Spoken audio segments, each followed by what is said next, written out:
membawakan tema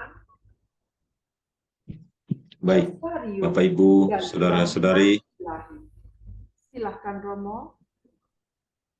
Bapak Ibu, saudara-saudari, devosan kerahiman ilahi yang saya kasihi dalam Kristus, dalam Bunda Maria, sama Santa Faustina. Saya baru saja mengikuti acara tabisan tiga orang Imam Karmel di Lembor, dekat Labuan Bajo, Manggarai Barat. Jadi, beberapa hari lalu datang dari Maumere.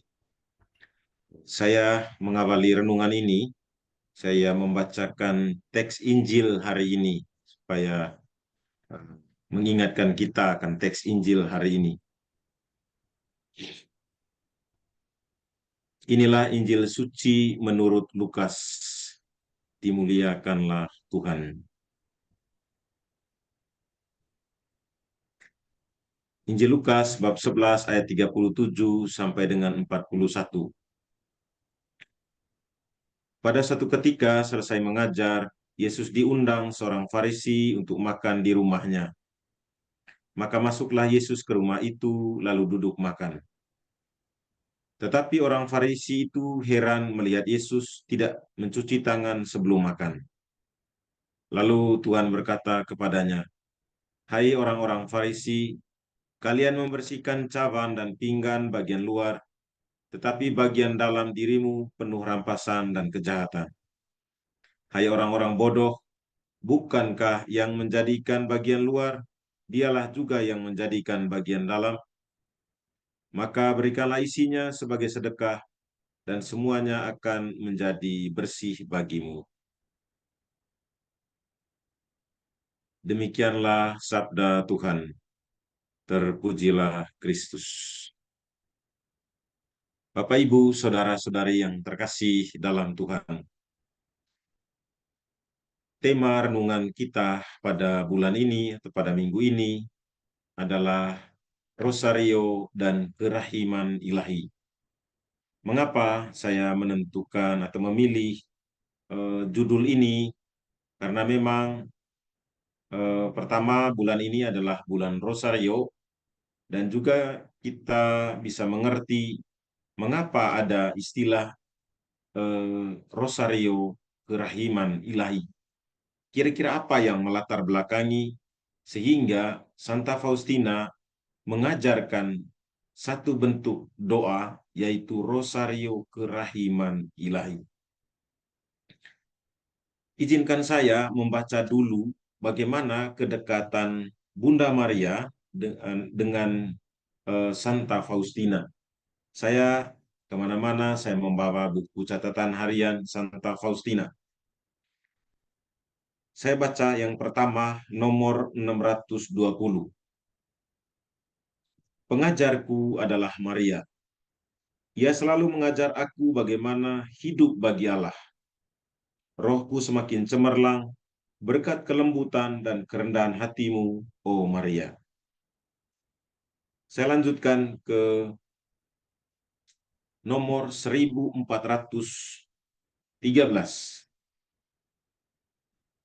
Aku mempersiapkan diri tidak hanya lewat novena yang dilaksanakan bersama-sama oleh seluruh kongregasi, aku juga melakukan usaha pribadi untuk menyapa Maria 1000 kali setiap hari dengan mengucapkan 1000 salam Maria selama 9 hari untuk memujinya. Inilah kali ketiga aku mengadakan novena kepada Bunda Allah yang demikian, yakni novena yang terdiri atas 1000 salam Maria setiap hari. Dengan demikian, seluruh novena mencakup 9.000 salam Maria. Dalam hidupku, sudah 3 kali aku melaksanakan novena ini, 2 diantaranya sambil melaksanakan tugas-tugasku. Tetapi aku tetap berhasil melaksanakan tugas-tugasku dengan ketelitian yang paling besar. Aku selalu mengucapkan novena di luar latihan rohaniku. Artinya, aku tidak pernah mendaraskan salam Maria dalam misa kudus atau dalam kebaktian kepada sakramen Maha Kudus. Pernah aku melakukan novena selama terbaring di rumah sakit. Kalau ada kemauan, pasti ada jalan. Di luar waktu rekreasi, kesibukanku hanyalah berdoa dan bekerja. Selama hari-hari itu, tidak pernah aku mengucapkan satu kata pun yang tidak perlu. Memang aku harus mengakui bahwa masalah seperti itu menuntut perhatian dan usaha yang keras. Tetapi tidak ada suatu pun kuanggap terlalu banyak kalau itu menyangkut penghormatan kepada perawan yang tak bernoda. Kemudian saya bacakan nomor 1414. Hari Raya Santa Perawan Maria dikandung tanpa noda. Sebelum komuni kudus aku melihat Bunda Suci, indah tak terperikan. Sambil tersenyum manis ia berkata kepadaku, putriku, atas perintah Allah aku menjadi ibumu dengan cara yang khusus dan istimewa. Aku ingin agar engkau pun secara istimewa menjadi anakku. Para devosan yang terkasih dalam Tuhan, kalau kita melihat mengapa ada istilah Rosario Kerahiman Ilahi, mengapa tidak langsung saja mengatakan doa kerahiman ilahi, tapi mesti ada kata Rosario. Saya ingin melihat latar belakang mengapa Santa Faustina mengatakan ini. Ingat, pada tahun-tahun Santa Faustina eh, menjalani pendalaman rohani atau menjalani panggilan Tuhan, itu tahun-tahun di mana penampakan Fatima. Kita tahu penampakan Fatima itu tahun 1917. Ya, pada tahun-tahun itu gencar sekali berita tentang eh, penampakan Maria di Fatima. Dan ada dari sekian pesan, dari 7 pesan, saya ingin menyampaikan ada 2 pesan yang mempengaruhi hidup Santa Faustina. Yang pertama itu adalah menderita. Ketika 3 anak di Fatima eh, bertemu dengan Bunda Maria bertanya, bersediakah kamu untuk menderita? Jadi pesan ini penting untuk kita lihat latar belakang kenapa Santa Faustina itu dia menerima penderitaan untuk menyelami kerahiman ilahi. Jadi banyak memang orang mengatakan devosi kerahiman ilahi itu devosi yang paling keras. Karena ada latar belakang bahwa Santa Faustina itu menjalani hidupnya sangat menderita. Ya. Lalu yang kedua, pesan yang kedua di antara 7 pesan penampakan Fatima yang juga mempengaruhi hidup kerohanian Santa Faustina pada tahun-tahun itu adalah berdoalah Rosario untuk memadamkan api perang dunia. Berdoalah Rosario untuk memadamkan api perang dunia. Jadi Faustina itu berdoa Rosario sehingga pantas dia tulis, saya berdoa Salam Maria 1000 kali setiap hari. 1000 kali kalau bagi 10 itu berarti 100 peristiwa. 100 peristiwa dibagi dengan 5 berarti 20 peristiwa, 20 rosario setiap hari. Kita saja kalau 1 kali rosario yang di dalamnya itu 5 peristiwa, kita merasa kuat sekali dan bangga sekali. Saya ini seorang devosan rosario yang sangat hebat. Padahal kita hanya berdoa 1 kali. Artinya satu doa rosario 1 hari, artinya 5 peristiwa ya. Gitu. Apalagi kalau kita pagi 5 peristiwa, sore 5 peristiwa, itu kita rasa wah macam di surga saja kan. Ini Faustina 1000 Salam Maria.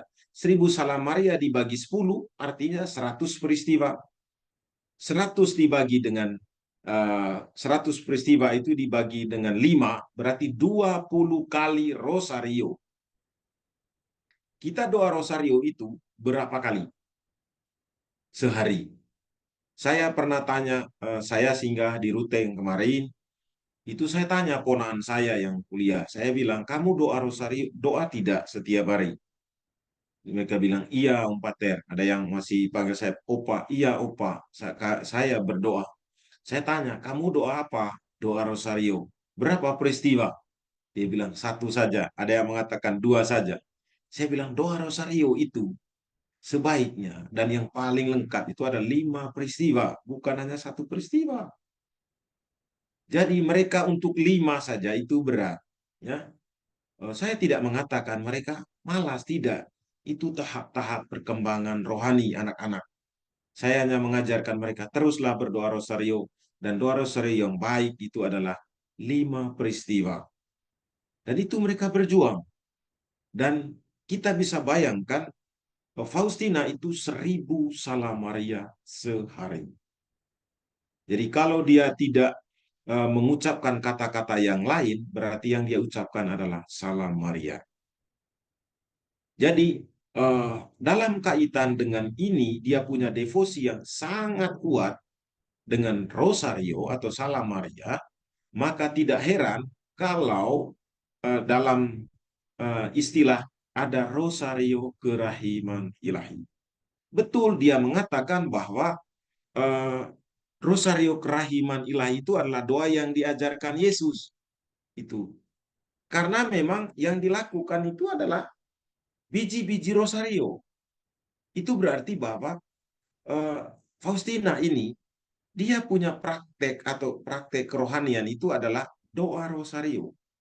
Dan ketika Yesus mengatakan doakanlah itu Rosario kerahiman ilahi, terutama di jam-jam kematianku, maka dia merasa bahwa itulah doa yang diajarkan oleh Yesus untuk menyelami misteri kerahiman Allah atau untuk memadamkan murka Allah terhadap dosa manusia dengan mengulang doa demi sengsara Yesus yang pedih, tunjukkanlah belas kasihmu kepada kami dan seluruh dunia.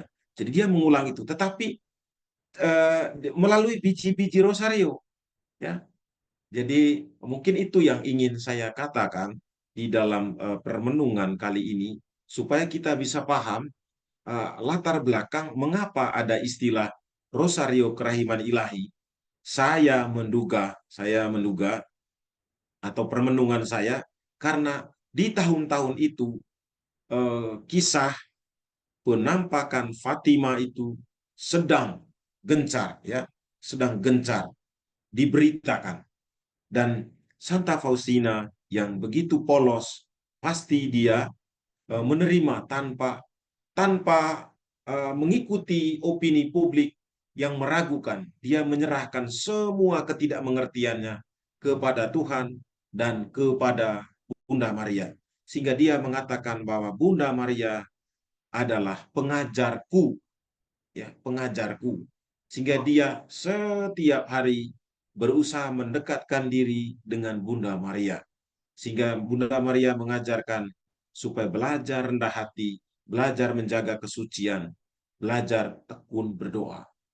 Bapak Ibu, para devosan yang terkasih dalam Tuhan, bulan ini adalah bulan Rosario.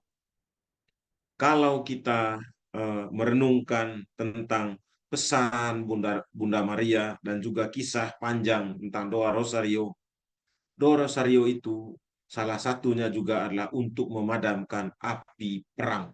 Ya. Selain kita berdoa untuk keselamatan jiwa-jiwa orang berdosa, kita juga saat ini uh, berdoa untuk perdamaian dunia. Kita tahu dunia ini sedang dilanda dengan perang, api perang, permusuhan di antara beberapa negara sedang berkobar, dan mereka tidak mau duduk untuk menyelesaikan persoalan atau perselisihan antara mereka, tapi mereka angkat senjata, dan kita tahu yang korban adalah nyawa manusia. Sudah puluhan ribu manusia mati gara-gara perang di dalam 1 tahun terakhir ini. Tentu mereka berteriak dengan agama mereka masing-masing. Sebagai orang Kristen, pasti mereka minta tolong kepada Tuhan Allah, kepada Bunda Maria, pada Santo Santa Gereja. Mereka berdoa, memohon ketika mereka sangat menderita. Ada yang menderita karena terluka, karena bom atau karena peluru, ada ditindis oleh bangunan, dan juga mati karena kelaparan, mati karena kelelahan, lari, dan seterusnya. Kita berdoa rosario untuk memadamkan api perang dan juga untuk mereka korban perang, supaya mereka segera mendapat pertolongan dari banyak orang di sekitar mereka dan para volunteer yang memberikan diri di daerah-daerah perang untuk membantu korban perang.